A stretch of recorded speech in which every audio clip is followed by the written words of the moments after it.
요즘 목사님들 만나서 대화하면 걱정들이 참 많습니다. 왜냐하면 신학생들의 수가 현저하게 줄어들고 있고 문을 닫는 신학교들이 여기저기에 생겨나고 있기 때문입니다. 몇 주 전 목회자 칼럼에 제가 썼듯이 이제 제 모교인 트리니티 신학교도 1년 뒤에 문을 닫기로 그렇게 결정을 했습니다. 표면적으로는 캐나다에 있는 다른 학교와 통합하는 것이지만 사실 실제로는 폐교하는 것과 다름이 없습니다. 트리니티 신학교가 폐교한다는 것, 여러분들은 어떠실지 모르지만 목회자들에게는 정말 큰 충격이 아닐 수가 없습니다. 저는 특별히 얼럼나이기 때문에 이제 제 학교가 없어지고 한 10년 지나면 어느 신학교 나오셨어요? 그래서 트리니티 나왔어요. 여러분 듣보잡이 되는 거 아니겠습니까? 이 트리니티 신학교는 사실 세계적으로 유명한 교수들이 많이 있었습니다. 그렇기 때문에 사람들은 이 신학교가 문을 닫게 될 것이라고는 사실 상상하지 못했습니다. 하지만 이제 128년의 전통을 자랑하는 학교가 이제 역사의 뒤안길로 사라지게 된 것입니다. 그런데 이렇게 신학교가 사라지는 이유는 신학생들의 수가 감소하고 있기 때문일 것입니다. 한때 트리니티 신학교에 재학하는 학생의 수는 약 2천여 명에 달했고요. 그리고 그 학교의 한인 학생은 항상 10%, 그래서 200명 정도가 다닌다고 생각을 했는데 작년에는 800명으로 감소했다고 합니다. 그런데 학교 측의 설명에 의하면 이 800명의 숫자도 재작년에 비해서는 조금 증가한 것이라고 하니까요. 그 수가 얼마나 감소했는가 하는 것을 알 수 있습니다. 그래서 이로 인한 재정 적자가 1,800만 달러에 달한 것으로 그렇게 알려져 있습니다. 그런데 신학교의 폐쇄는 곧 시카고 교계의 위기를 말해주는 것입니다. 특별히 저희와 같은 보수주의 교회들은 더욱 그렇습니다. 사실 시카고 안에는 여러 신학교들이 있습니다. 그러나 우리와 같은 신학을 공유하는 신학교는 트리니티 신학교 외에는 거의 찾아볼 수가 없었습니다. 그런데 이 신학교가 문을 닫으면서 이제는 개혁주의 신학을 하는 전도사님들을 청빙할 길이 사실은 없어진 것입니다. 그렇지 않아도 부사역자 청빙에 많은 어려움이 있어 왔는데 이제는 거의 불가능에 가깝게 그렇게 되었습니다. 뿐만 아니라 신학생들의 수의 감소는 성도의 수가 감소하고 있다라는 증거가 됩니다. 2000년 이전까지 미국 안에서 자신을 그리스도인이라고 밝힌 사람이 90%였다고 합니다. 그러나 요즘은 자신을 그리스도인이라고 생각하는 사람이 채 60%가 되지 않는다고 합니다. 그런데 또 그 중에서 자신을 복음주의자라, 곧 보수적인 신앙을 가진 사람이라 밝힌 사람은 24%이고, 그리고 그 중에 절반만이 자신을 정기적으로 교회에 가는 활동적인 그리스도인이라고 생각한다는 것입니다. 12%만이, 미국 인구의 12%만이 나는 그래도 활동적인 그리스도인이야, 그렇게 생각을 한다는 거죠. 그리고 더 충격적인 것은 성경이 오류가 없는 하나님의 말씀이며 예수 그리스도를 믿는 믿음으로만 구원을 얻을 수 있고 또 예수를 전하는 것이 우리의 사명이다, 이렇게 믿는 사람의 수는 거기에서 절반밖에 되지 않는다는 것입니다. 곧 미국 인구의 6%만이 진정한 의미의 복음주의 기독교인이라는 것입니다. 그러나 또 요즘 전화기가 위치 추적이 다 되는 걸 아시죠? 여러분들이 교회에 오시면 이 사람이 지금 교회에 와 있다, 어디에 가 있다, 추적이 다 되는데요. 미국의 전화기 데이터에 의하면 미국 인구의 3%만이 주일날 교회에 참석하고 있다라는 연구 결과가 나왔습니다. 이처럼 기독교는 이전에 미국 안에서 다수였지만 그러나 이제는 극소수인 그러한 시대를 우리가 살아가고 있는 것입니다. 그래서 목사님들이 모이면 이 사태를 걱정하는 것입니다. 뿐만 아니라 이 사회의 여러 가지 상황들이 우리로 하여금 걱정스럽게 합니다. 미국이나 한국이나 사회가 혼란스럽고 걱정스럽다 하는 것에 대해서는 자세한 설명이 더 이상 필요 없을 것이라고 생각이 됩니다. 기독교 가치관은 땅에 떨어진 지 오래되었고 악이 만연한 시대를 살아갑니다. 사람들은 모두 이기적으로 변하여서 다른 사람을 배려하거나 혹은 공동체의 이익을 위해서 자신을 희생하는 것은 이제 더 이상 찾아볼 수가 없고, 자기의 소견에 오른 대로 행하고 자신이 행복하면 그것이 곧 선이라 그렇게 주장하는 시대가 되었습니다. 앞으로 이 세상은 어떻게 변할지, 우리 자녀들이 살아갈 세상은 또 어떻게 변할지 소망이 전혀 없어 보이는 시대를 우리가 살아갑니다. 그러나 여러분, 우리가 걱정하지 않아도 될 것은 다니엘서를 통하여 우리에게 끊임없이 말씀하시듯이 이러한 상황에도 하나님이 계획하심 가운데 있으며 하나님께서 여전히 세상을 주관하고 계시기 때문입니다. 세상이 이렇게 변해가고 혼란스러워 가는 것 같아도 하나님의 뜻하신 바가 그 가운데 있고 하나님은 그 뜻을 반드시 이루실 것이기 때문입니다.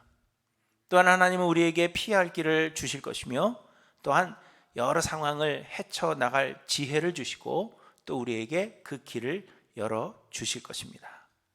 그래서 우리는 걱정할 것이 없고 다만 하나님 앞에 기도할 뿐입니다. 지난 노예를 다녀오는 긴 시간 동안 가는 시간 7시간 돌아오는 7시간 차에 동승한 목사님들과 이런 이야기들을 계속해서 나누다가 제게 이런 생각이 들었습니다. 세상이 이렇게 소망이 없고 걱정할 일들만 일어난다는 것은 예수님 다시 오실 때가 가까이 왔다는 것이 아닙니까? 예수님 다시 오실 때가 되면 이런 일들이 반드시 있을 것이라고 말씀하셨는데, 그렇다면 우리는 걱정하고 염려할 것이 아니라 그 예수님 맞을 준비를 해야 하는 것 아닌가? 오히려 우리는 예수님의 재림을 기뻐하고 기대하며 신랑을 맞이하는 신부처럼 자신을 정결하게 해야 되는 것 아닙니까? 그런 생각이 제 마음에 들었습니다. 그렇지 않습니까, 여러분?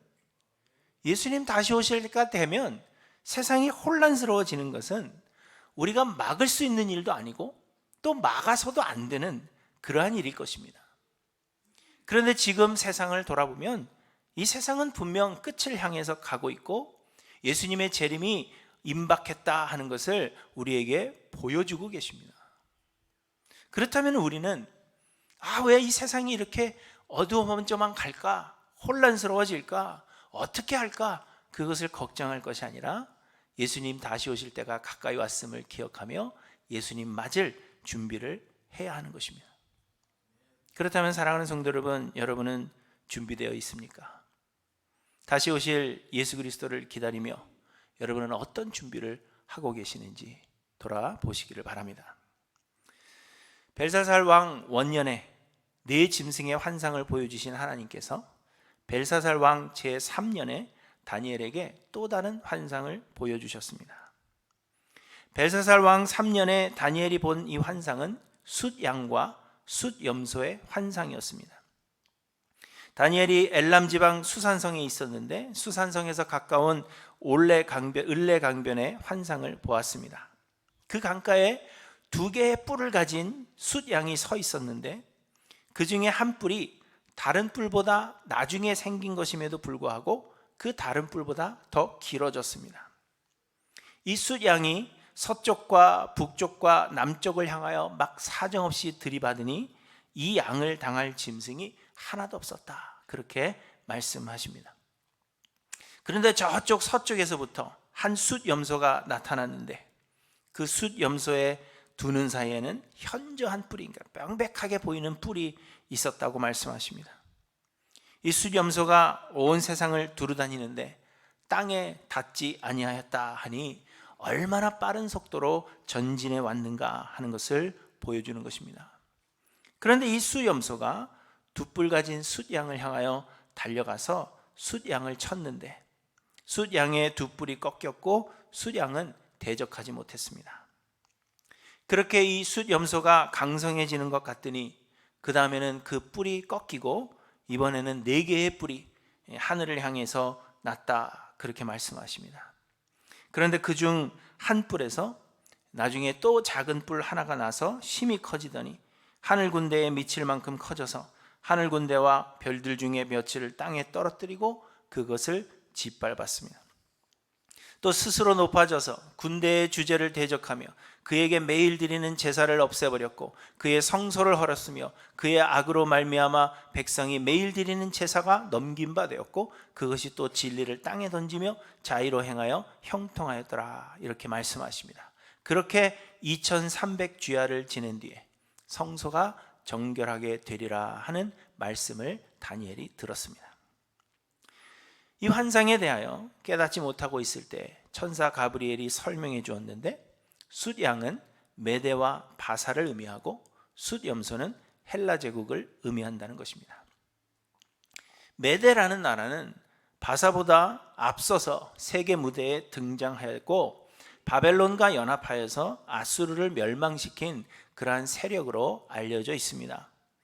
그러나 그 후에 이 메대는 쇠퇴의 길을 걷게 되었는데 바사의 왕 고레스가 이 메대를 제압하고는 메대 왕의 딸과 혼인하여서 연합의 성격을 띠게 되었습니다. 혼인을 했으니까요. 물론 무력으로 나라를 점령했지만 그 딸과 혼인을 했으니까 겉으로 보기에는 연합이죠.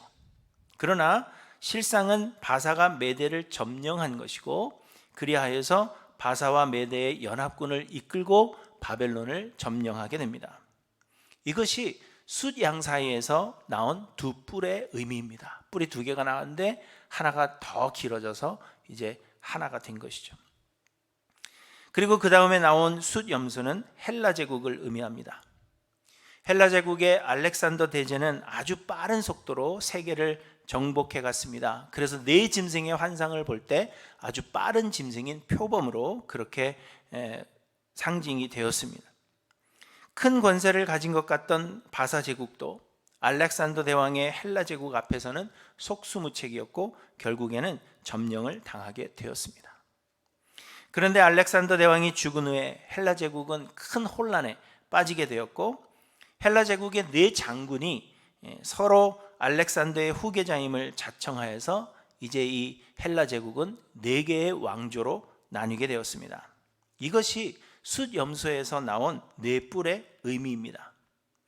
그리고 그 후에 네 왕조의 세력 다툼이 일어나고 다시 헬라 제국은 세 개의 왕조로 나뉘게 되는데 유대 땅은 이들의 세력 다툼의 그 중간에 놓이게 되었습니다. 결국 유다는 셀레우크스 왕조의 안티오쿠스 4세 세력 아래에 놓이게 되었는데 이 사람이 유대인을 핍박했습니다. 성전을 짓밟고 성전을 더럽게 했는데 성전 안에 제우스를 위한 제단을 만들고 성전 제단 위에서 돼지 피로 제사했습니다. 성경의 사본들을 찾아서 불살라버리고 성소 안에서 번제나 희생 제물을 하나님께 드리지 못하도록 금하였습니다. 율법을 폐지하고 헬라법을 대신 준수하도록 그렇게 명령하였고 할례를 금지시켰습니다. 안식일이나 유대교의 절기들을 지키지 못하게 한 것은 물론이요, 이러한 명령을 지키지 않는 자들을 사형에 처했습니다. 이것이 네 뿔 사이에서 나온 작은 뿔의 환상의 의미입니다.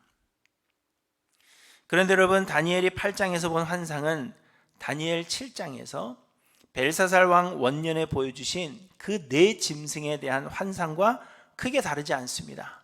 다만 벨사살 왕 3년에 보여주신 오늘 본문의 이 환상은 조금 더 구체적이고 조금 더 가까운 미래의 일을 보여주신 것으로 7장에서 보여주신 그 환상을 더욱 크게 확대하여서 그 앞부분만을 우리에게 보여주신 것과 같은 것입니다. 그런데 그렇다면 하나님은 왜 비슷한 환상을 반복하여서 다니엘에게 보여주시는 것일까요? 7장에 보여주신 환상으로도 충분한데 왜 또다시 8장에서 비슷한 환상을 보여주신 것일까요? 그 이유는 지난주에도 잠시 언급한 대로 바벨론의 멸망이 가까웠고 그래서 유대인들은 예루살렘으로 귀환할 때가 임박했기 때문입니다. 벨사살 왕 3년째라는 것은 바벨론이 바사 제국에 의해서 멸망하기 직전입니다. 그리고 바사 제국이 바사 제국이 아니죠. 바사 제국에 의해서 바벨론이 멸망하기 직전입니다. 그리고 바벨론이 멸망하게 되면 유대인들은 이제 예루살렘으로 귀환하게 되는 것입니다. 그리고 실제로 바사의 왕 고레스 원년에 그들은 칙령을 받고 예루살렘으로 귀환하기 시작했습니다. 그러니까 이제 곧 유대인들은 예루살렘으로 귀환할 때가 되었다는 것입니다. 그러면 여러분, 유대인들은 무슨 생각을 가지겠습니까? 이제 예루살렘으로 돌아가게 되면 완전한 독립을 이룰 것이라 그렇게 생각했을 것입니다. 예루살렘으로 돌아가게 되면 자기들만의 나라를 세울 것이고 이제 가족들과 이웃들과 아무런 문제 없이 알콩달콩 행복한 생활을 할 것이라 그렇게 기대했을 것입니다. 그러나 결코 그렇지 않을 것이라는 사실을 말씀해 주시는 것입니다.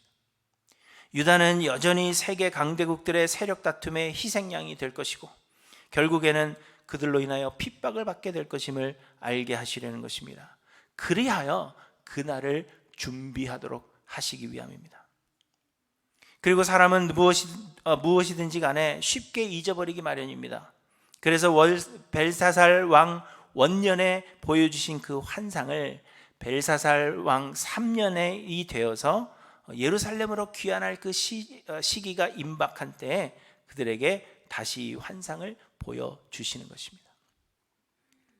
그런데 여러분, 하나님은 왜 바벨론 포로에서 돌아온 백성들을 또다시 이런 환난 가운데 빠지게 하시는 것일까요? 왜 하나님은 이미 어려움을 겪어온 백성들을 헬라 제국의 안티오쿠스 4세에 의한 핍박을 받게 하시는 것일까요? 그 이유는 하나님께서 성전을 정결케 하시려는 것입니다.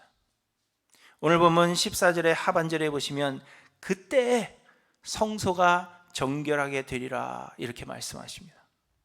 숫 염소에게서 나온 뿔이 매일 드리는 하나님 앞에 드리는 제사를 없애버리고 성전을 더럽게 하며 그 성소를 헐어버릴 것인데 그때 오히려 성소가 정결하게 된다 하는 것입니다. 성소가 정결하게 된다 하는 말씀에 대하여서 사람들은 흔히 눈에 보이는 가시적인 건물로서의 성전을 생각할 것입니다. 그 유대인들이 바벨론 포로 생활을 마치고 예루살렘으로 돌아가서 성전을 건축할 것이고 그것을 수룹바벨 성전이라고 하는데 당시의 유대인들은 그들이 새롭게 건축할 그 성전을 정결케 하시는 것으로 그렇게 마음속에 생각했을 것입니다. 역사적으로 본다면 안티오쿠스 4세에 의해서 성전이 더럽혀진 후에 이에 반대하여 마카비 혁명이라는 것이 일어났습니다. 유대인들은 마카비 혁명을 일으켜서 성전을 다시 탈환하였고 그래서 더럽혀졌던 성전을 정결케 했는데 아마도 안티오쿠스 4세 이후의 유대인들은 오늘 본문에 이 성전을 정결케 하신다 하는 말씀을 마카비 혁명을 통하여 성전을 정화한 것 그렇게 이해했을 것입니다. 그런데 이렇게 성전을 정결케 하시는 것이라면 눈에 보이는 성전 그 성전을 깨끗게 하시는 것이라면 굳이 성도들로 하여금 핍박과 박해를 받도록 내버려 두실 이유가 없는 것입니다. 하나님은 그렇게 하지 않으셔도 가시적인 건물로서의 성전을 정결케 하실 수 있기 때문입니다. 하나님은 그저 성전을 정결케 하실 수 있으셨습니다. 그러나 하나님께서 성전을 정결케 하신다 했을 때 그 성전은 가시적인 성전을 의미하는 것이 아니라 바로 성전 대신 예수 그리스도를 의미하는 것입니다. 예수님 자신도 유대인들에게 이 성전을 헐어버리라 내가 사흘 동안에 일으키리라 이렇게 말씀하셨습니다. 유대인들은 그 말씀을 듣고는 이 성전은 46년 동안의 지역권을 내가 3일 동안에 일으키겠느냐 이렇게 말하며 건물로서의 그 성전을 생각했지만 예수님은 성전된 자기 육체를 가리켜 말씀하신 것이라 이렇게 말씀하셨습니다. 여러분, 우리가 건물 지어놓고 성전이다 이름한다고 해서 그 건물이 성전이 되는 것은 아닙니다. 성전은 하나님의 집이요 그러므로 하나님께서 거하시는 곳이 곧 성전이 되는 것입니다. 모세는 광야에서 장막을 만들었는데 그곳에 하나님께서 임하셨기 때문에 거룩한 장막, 성막이 된 것입니다. 솔로몬이 웅장한 건물을 만들었을 때 하나님의 영이 임하셨기 때문에 그곳이 성전이 되는 것입니다. 하늘나라에는 성전이 필요 없는데, 왜냐하면 하늘나라가 곧 하나님께서 계시는 성전 그 자체이기 때문입니다. 이스라엘 백성들은 가시적인 건물로서의 성전을 생각했습니다. 그래서 성전이라고 이름한 그 건물이 있기 때문에 자신들은 안전하다, 그렇게 생각해 왔던 것입니다. 그들이 성전이라고 이름한 건물이 이스라엘 백성들에게는 우상이 되었고, 사람들은 하나님이 아닌 그 성전이라고 이름한 건물을 신격화하기에 이른 것입니다. 그래서 하나님은 그 성전을 정결케 하시기를 원하셨습니다. 곧 건물로서의 성전을 깨끗하게 하고 세워가는 것, 그것을 하나님께서 원하시는 것이 아니라 참 성전이신 예수 그리스도가 임하심으로 성도들의 심령 안에 진정한 성전을 하나님께서 세우시기를 원하셨다는 것입니다. 예루살렘으로 돌아가서 성전을 새롭게 짓고 혁명을 일으켜서 그 성전을 깨끗게 하는 것, 그것이 하나님의 목적이 아니라 예수 그리스도, 참 성전이신 예수 그리스도가 그 성도들 가운데 임하심으로 인하여 그 심령 안에 하나님의 성전을 세우시고 그 성전을 정결케 하시기를 원하셨다는 것입니다. 그리고 그렇게 하기 위해서는 가시적인 성전을 헐어버려야 했다는 것입니다. 사람들은 계속해서 그 성전이 하나님의 집이라 생각하고 그 성전 자체를 신격화하고 있기 때문에 성전을 무너뜨리심으로 인하여서, 가시적인 성전을 무너뜨리심으로 인하여서 우리 안에 참 성전이신 예수 그리스도를 받아들이시기를 하나님은 원하셨다는 것입니다. 그러나 사람들은 이 사실을 깨닫지 못하고 계속해서 가시적인 건물로서의 성전을 지키고자 노력했습니다. 안티오쿠스 4세에 의해 성전이 더럽혀졌을 때 마카비 혁명을 통하여 성전을 정결케 했고, 그 위에 헤롯 대왕이 46년에 걸쳐서 성전을 보수했습니다.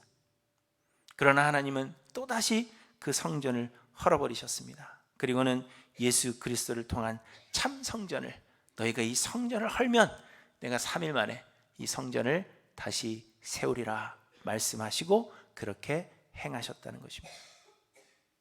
여러분, 이방인들에게서 받는 박해는 건물로서의 성전을 의지하기보다 참 성전이신 예수 그리스도를 바라보게 하는 것입니다. 오늘 본문 25절 하반절에 보시면 성도를 괴롭게 하던 숫 염소의 새로운 뿔에 대하여서 그가 사람의 손으로 말미암지 아니하고 깨지리라, 이렇게 말씀하십니다. 성도를 괴롭히는 그 세력들을 물리치실 분은 성전이 아니라 곧 예수 그리스도이심을 우리에게 말씀하고 계시는 것입니다. 사랑하는 성도 여러분, 우리는 세상에서 환난을 당할 것이 분명합니다. 그런데 하나님께서 우리에게 이렇게 환난을 허락하시는 이유는, 곧 환난의 의미는 우리 안에 성전을 정결케 하시기 위함입니다. 곧 우리 안에 예수 그리스도로만 충만하여서 우리가 세상을 의지하지 아니하고 우리의 주인 되신 예수 그리스도만을 의지하게 하시기 위하여 우리로 그 환난을 경험하게 하신다는 것입니다. 여러분, 이 목적을 기억하셔서 우리가 환난 당할 때 우리는 무엇을 목표 삼아야 살아야 할 것인지, 또 어떻게 기도해야 할 것인지 생각해 보시기를 바랍니다. 그런데 여러분, 성전을 정결케 하시기 위해 하나님께서 성도들의 고난을 계획하셨는데 그 고난에는 정하신 기한이 있다는 것을 또한 우리에게 말씀하십니다.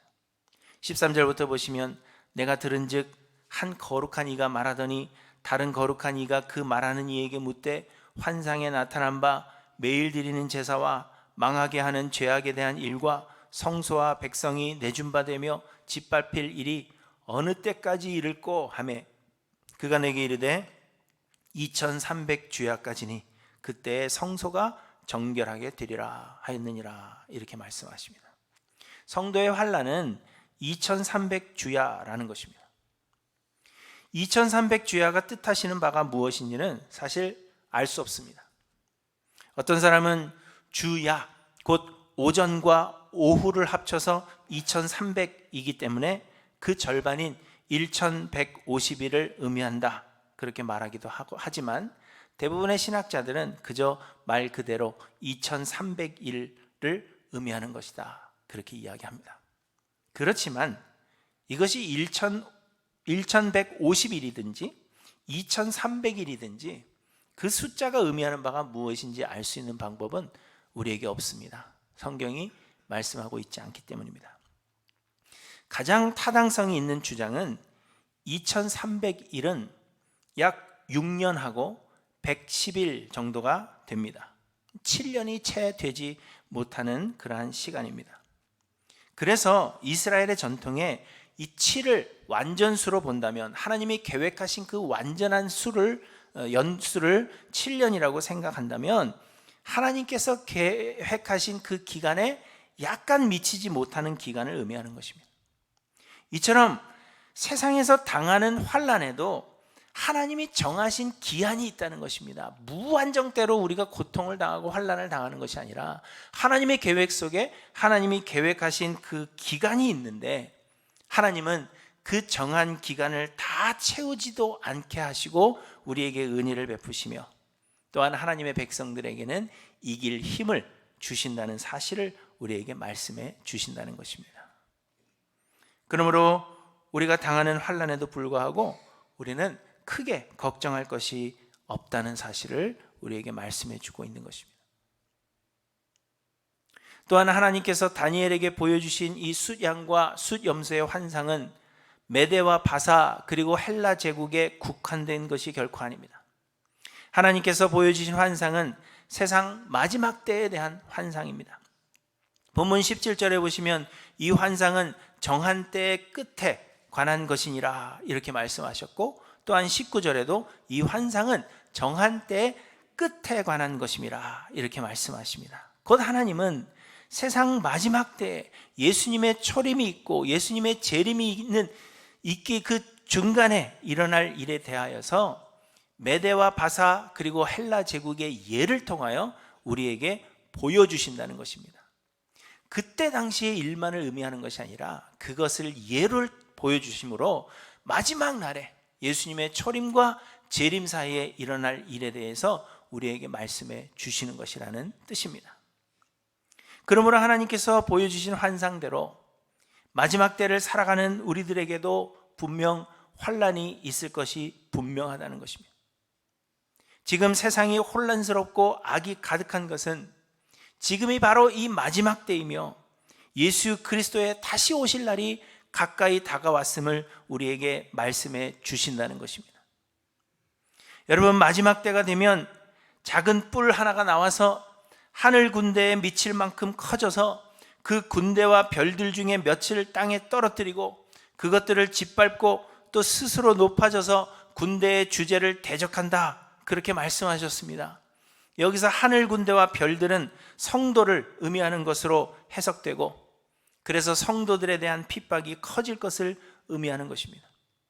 군대의 주제를 대적하는 것은 하나님의 뜻을 거스르는 일들이 일어나게 될 것을 말해주는 것입니다. 매일 드리는 제사를 파하고 진리를 땅에 던질 것이라 그렇게 말씀하십니다. 그런데 이미 세상은 우리의 드리는 예배가 헛된 것이라고 말하며 진리를 추구하지 않을 뿐만 아니라 진리이신 하나님의 말씀을 무시하는 그러한 시대가 되었습니다. 오늘 본문에서 설명하고 있는 그 마지막 작은 뿔이 나타나서 행할 모든 일들이 이미 우리들 가운데 일어나고 있다는 것입니다. 이것은 우리가 분명 마지막 때를 살아가고 있다는 반증이 되는 것입니다. 그런데 여러분, 그렇다면 서두에 말씀드린 대로 우리는 결코 걱정할 것이 아니라는 것입니다. 왜냐하면 우리 주 예수 그리스도의 다시 오실 날이 가까워 오고 있는 것이기 때문입니다. 세상이 험해지고 세상에 악이 만연하고 예수를 믿고 하나님을 섬기며 예배하는 것이 세상의 사람들에 의해서 조롱당하고, 그러한 것을 우리가 본다면 예수 그리스도의 다시 오시는 날이 가까웠다는 반증이 되기 때문에 우리는 걱정할 것이 아니라는 것입니다. 우리는 다만 그리스도의 다시 오시는 그날을 준비해야 하는 것입니다. 신랑을 기다리는 신부처럼 우리는 그렇게 그날을 준비해야 하는 것입니다. 하나님은 성전을 정결케 하시기 위해서, 곧 우리로 예수 그리스도만을 온전히 의지하여 우리 안에 성전이 세워지도록 우리 하시기 위해 우리로 환난을 당하게 하실 것입니다. 그러므로 여러분, 환난을 당할 때에도 온전히 기뻐하시는 저와 여러분들 되시기를 간절히 소망합니다. 하나님은 성소를 정결케 하실 것이요, 우리 주 예수 그리스도께서 곧 다시 오실 것입니다. 그리고 주님 다시 오실 그날을 기다리며 준비하시는 저와 여러분들 되시기를 간절히 소망합니다. 히브리서 10장에 보시면 이렇게 말씀하십니다. 우리가 마음의 뿌림을 받아 악한 양심으로부터 벗어나고 몸은 맑은 물로 씻음을 받았으니 참 마음과 온전한 믿음으로 하나님께 나아가자. 또 약속하신 이는 미쁘시니 우리가 믿는 도리의 소망을 움직이지 말며 굳게 잡고 서로 돌아보아 사랑과 선행을 격려하며 모이기를 패하는 어떤 사람들의 습관과 같이 하지 말고 오직 권하여 그날이 가까움을 볼수록 더욱 그리하자. 이렇게 말씀하십니다. 우리가 예수 그리스도의 다시 오시는 날이 가까워옴을 볼수록 어떻게 그 날을 준비해야 할 것인지를 우리에게 말씀해 주신다는 것입니다. 어떻게 준비해야 되겠습니까? 그날이 가까움을 볼수록 더욱 하나님께로 나오시기를 바랍니다. 말씀을 가까이 함으로 우리의 믿는 도리의 그 소망을 더욱 굳게 잡고, 그리고 성도되게 하신 우리 성도들을 서로 돌아보아 사랑과 선행, 서로를 사랑하고 하나님 원하시는 의를 행하도록 서로 격려해야 한다는 것입니다. 모이기를 패하는 어떤 사람들의 습관과 같이 하지 말고, 모이지 말자, 귀찮다, 그런 사람들의 습관과 같이 하지 말고 모이기에 힘쓰라, 그렇게 우리에게 말씀하고 있는 것입니다. 여러분, 세상이 혼란스러운 것은 그리스도의 재림이 가까웠다는 증거요, 하나님은 우리 안에 예수 그리스도로 인한 그 성소를 정결케 하실 것입니다. 그러므로 사랑하는 성도 여러분, 신랑을 기다리는 신부처럼 정결하게 준비되어지는 하일랜드교회 모든 성도님들 되시기를 간절히 소망합니다. 우리의 신랑 되시는 예수 그리스도께서 우리를 데리러 오실 날이 멀지 않았습니다. 그날을 기대하며 정결한 신부처럼 그렇게 준비되어져 가는 하일랜드교회 모든 성도님들 되시기를 우리의 신랑 되시는 예수 그리스도의 이름으로 간절히 축원합니다. 기도하십니다.